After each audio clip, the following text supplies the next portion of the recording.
a new episode that dropped just yesterday. Yes, it Can you did. tell us a little bit about it? It was a hoot.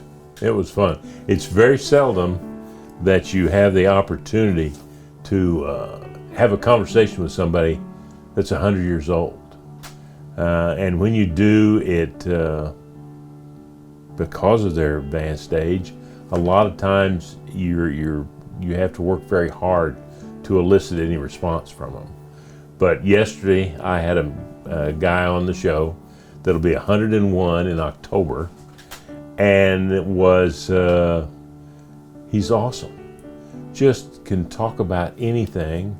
Has a great memory for his life growing. He grew up here in Springfield. Grew up on the north side over by Reed Junior High School, and his memories of his family, and his father was an attorney, had an office on Commercial Street, and how it was growing up. It was wonderful to just start him off and then just get out of the way and let him talk. And he grew up here, went to school here, was going to be a lawyer like his father and his grandfather.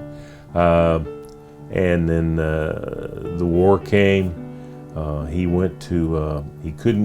had rheumatic fever and had an enlarged heart.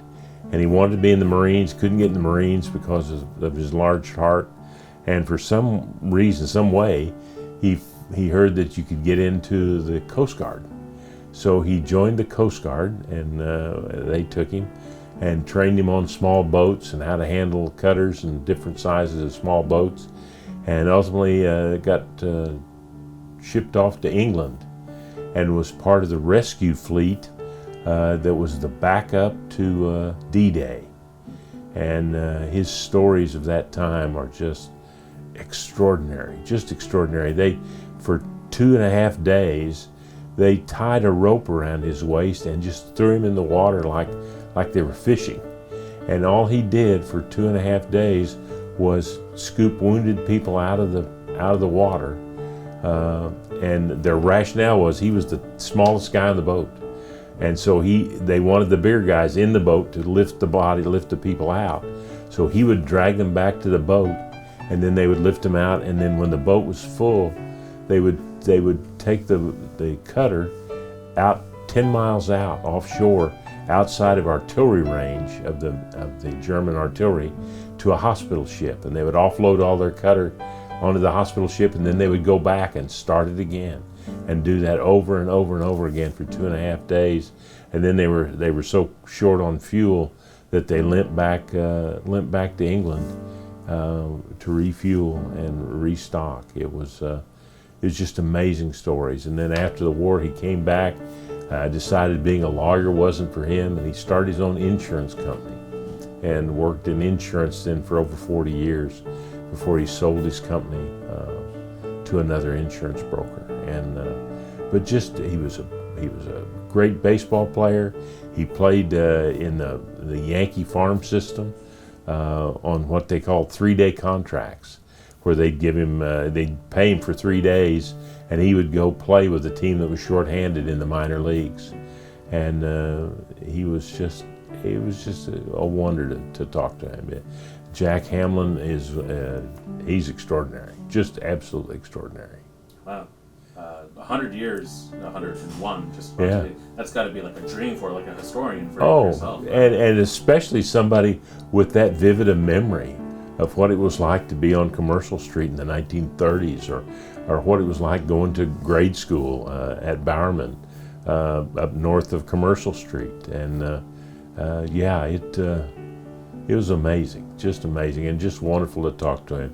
I went over and picked him up where he lives and drove him to the radio station, and we talked. We never stopped talking. It was really a hoot. Gotcha. So was there anything that you might not have learned before, that new information? Just that I always thought I was considered him a really good person. But I've got to say, after listening to his stories and his life, he was a great man. Just you couldn't ask for better. definitely somebody that one could aspire to try to become. Oh, absolutely, absolutely, and was involved in so many things over the years. He loved to play golf. He was an avid sportsman, and yeah, just a wonderful guy. So, what is he up to now? Getting ready for his birthday party in October. He's got people coming all the way from France to be here for his birthday, his 101st birthday in October. And I understand he's still like doing some public speaking. Oh yeah, he's going in September.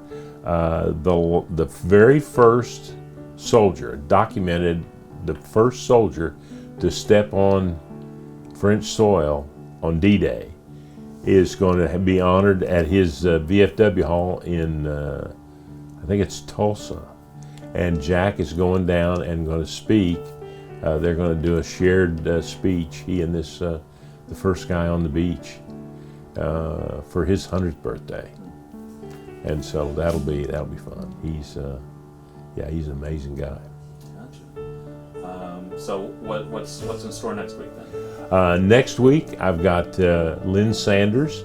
Lynn's family ran the service station, the standard station at the corner of St. Louis and Glenstone, right there at the curve on Route 66. For many, many years, and then they also had a station across the street from the Shrine Mosque. So 2 stations on Route 66, and we're going to talk about what it was like to grow up living in a business right there on the highway. Cool. Yeah, it'll be a lot of fun.